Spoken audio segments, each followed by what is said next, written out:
پرونده ازدواج امیر غفارمنش و زن اولش پوپک گلدره، یعنی همون بازیگر معروف سریال نرگس که تو اوج محبوبیت تصادف کرد و از دنیا رفت، یکی از جنجالی ترین و پرحاشیه های ماجراها و پرونده های عشقی تو ایران بوده.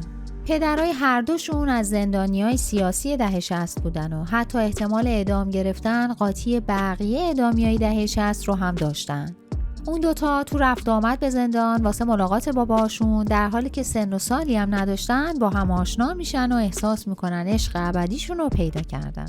بالاخره همدرد بودن و پدرای هر دوشون هم زندانی سیاسی بود. عشق و عاشقی اونا روز به روز جذابتر شد و در نهایت اون عاشقانه عجیب که تو سال 66 شروع شده بود تو سال 72 به ازدواج رسید. ازدواجی که از نظر رفقاشون شاید عاشقانه ترین ازدواج دنیا بود. اما ته داستانشون بعد جوری به گل نشست و اون پیوند عمیق عاشقانه با یه خیانت عجیب سوراخ شد. تو این ویدیو گاف با من همراه باشین تا پشت پرده های ازدواج و طلاق امیر غفارمنش و پوپک گلدره رو براتون بگم. از ماجرای آشناییشون تو سالن ملاقات زندان تا طلاقشون به خاطر زیرابی رفتن پوپک با معلم گیتارش. تو این کانال از گافای اخلاقی و سوتیای سلبریتی ها میگیم، چیزایی که اونا رو بعد جوری رسوا کرده و چهره واقعیشون رو به همه نشون میده. قبل از شروع از پایین همین ویدیو عضو کانال ما بشین، دکمه زنگوله کنارش رو هم لطفاً بزنید تا ویدیوهای جدیدمون رو از دست ندید. پوپک مرادعلی گلدره که به اختصار پوپک گلدره صداش میکردن، از سال 73 با برنامه ساعت خوش پاش به تلویزیون باز شد. حدود 10 سالی تو تلویزیون بود ولی هیچ وقت اونقدری چهره نشد و کارهای به درد بخور بازی نکرد که به عنوان یه بازیگر درجه 1 بشناسنش. اما بالاخره کوچه بازیگری اون هم عروسی شد و یه نقشی بهش دادن که یه شب قله های شهرت رو فتح کرد و از یه بازیگر درجه چندم تبدیل شد به سوپر استاری که مردم واسه امضا گرفتن ازش دورش جمع می شدن. مجموعه تلویزیونی نرگس فرصت طلایی زندگی پوپک بود و اون نقش اصلی سریال یعنی شخصیت نرگس رو به عهده داشت و با همین نقش ترکوند و معروف شد، اما این شهرت و موفقیت اصلا بهش وفا نکرد. تو همین دوره بود که با شوهر بازیگرش یعنی امیر غفارمنش به مشکل خوردن و کارشون به جدایی کشید. طلاقی پرحاشیه و جنجالی که رد خیانت توش به چشم میخوره. برای روایت آشنایی ازدواج این دو نفر باید ماجرا رو از اواسط دهه 60 و جلوی زندان اوین روایت کنیم، جایی که باباهاشون اونجا زندانی سیاسی بودن. بابای امیر احمد غفارمنش کارگردان قدیمی تئاتر بود که به اتهام همکاری با سازمان مجاهدین زندانی بود و بابای پوپک یعنی محمد رضا گلدره به جرم مشابه اون تو زندان اوین بود و اتفاقا همبندی هم بودن. سال 66 یعنی وقتی امیر 19 ساله بود و پوپک 16 ساله، اونا تو رفت آمدهای هفتگی برای ملاقات با پدراشون با هم دوست شدن و به مرور رابطهشون پیش رفت و جدی‌تر شد. تو روزهای سال 67 که احتمال اعدام شدن هر زندانی چپی تو زندان محتمل بود، احتمال اعدام شدن پدر هر کدوم از اون دو نفر به جرم چپ بودن و همکاری با سازمان مجاهدین وجود داشت.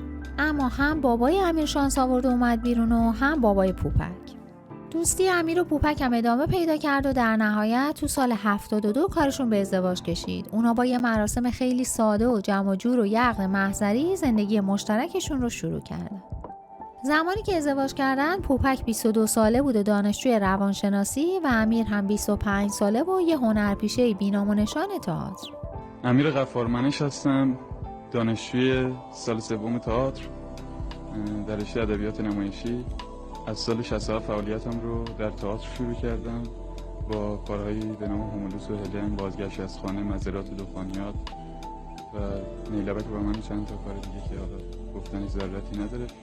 من پوپک گلدره هستم، همسر آقای امیر غفارمنش. دانشجوی رشته روانشناسی هم سال آخر دانشگاه تهران هستم.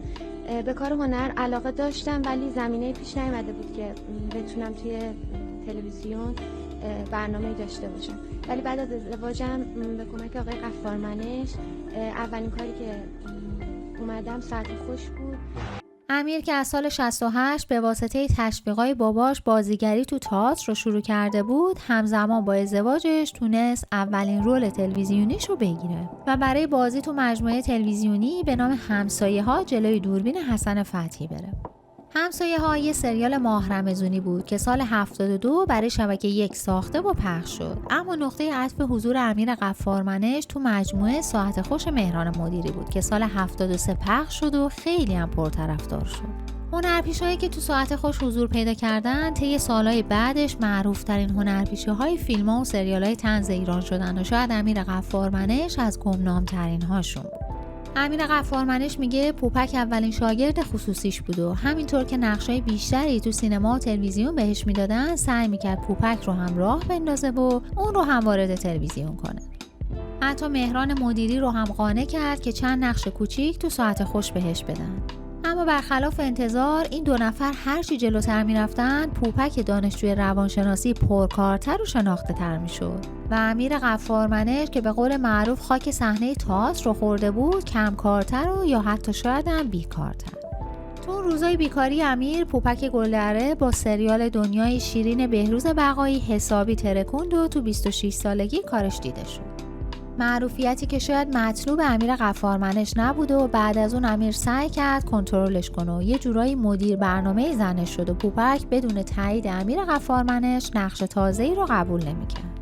یه مدتی هم به همین منوال گذشت تا اینکه اولین چالش ها و درگیری هاشون سال 80 زد بیرون و پوپک کلاً قهر کرد و رفت آمریکا.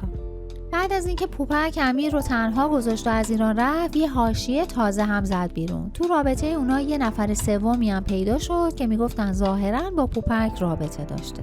پوپک که دیگه بازیگری شده بود واسه خودش یواش یواش احساس کرد به موسیقی هم علاقه‌منده و تصمیم گرفت نوازندگی و ساز زدن رو هم یاد بگیره. این علاقه به نوازندگی آغاز حواشی و جنجالای پوپک و امیر بود. نزدیکاشون میگن پوپک و معلم گیتارش که ظاهرا خیلی آقای خوشگل و خوشتیپی هم بوده به هم علاقه‌مند میشن، رابطه عاشقانه بینشون شکل میگیره و در نهایت به خاطر همون معلم گیتار هم امیر رو ول میکنه. خواهر پوپک هم که فعال سیاسی بود سالهای اول انقلاب فرار کرده بود امریکا و نزدیک 20 سال تو این کشور ساکن بود. پوپک زمانی که با شوهر بازیگرش به مشکل خورد کلاً از ایران رفت تا هم امیر رو فراموش کنه و هم بازیگری رو. پوپک با سفر به آمریکا شاید تونست امیر رو فراموش کنه اما نتونست بازیگری رو بذاره کنار و اواسط سال 81 برگشت ایران. اون به پیشنهاد ابوالفضل امیدیان برای بازی تو فیلم تلخ و شیرین پاسخ مثبت داد و ایفای نقشای جدیدش بعد از حدوداً یه وقفه 2 ساله دوباره رو غلطک افتاد و پا گرفت. اما زندگی شخصیش دیگه هیچ وقت رو روال و غلطک نیفتاد و مدام تو اره بده تیشه بگیر بودن و هر روز یه داستان و حاشیه تازه براش درست میشد. یه روز میگفتن با معلم گیتارش رابطه داره، یه روز میگفتن دوباره با امیر برگشته سر زندگی، یه روز درباره‌شون مینوشتن اونا رو جلوی دفترخونه طلاق دیدن و از هم جدا شدن و الی آخر. حواشی و جنجال ها واسه پوپک تمومی نداشت تا اینکه بالاخره درگیر جدی ترین پروژه کاری دوره بازیگریش یعنی سریال نرگس شد. سیروس مقدم نقش اصلی سریال پربینندش رو داد به پوپک و شاید درگیری شبانه روزی و حضور مستمر پوپک تو اون پروژه کمی ذهنش رو آروم کرد و اونو از حاشیه ها دور کرد، اما در نهایت خستگی همون سریال پایان زندگیش رو رقم زد. اوایل شهریور 84 بود و حدوداً 36 قسمت از سریال نرگس رو گرفته بودند که به دلیل خستگی زیاد پوپک فیلمبرداری رو تعطیل میکنن. سیروس مقدم یه مرخصی 48 ساعته به همه عوامل میده تا استراحت کنن و بعدش دوباره کار شروع بشه.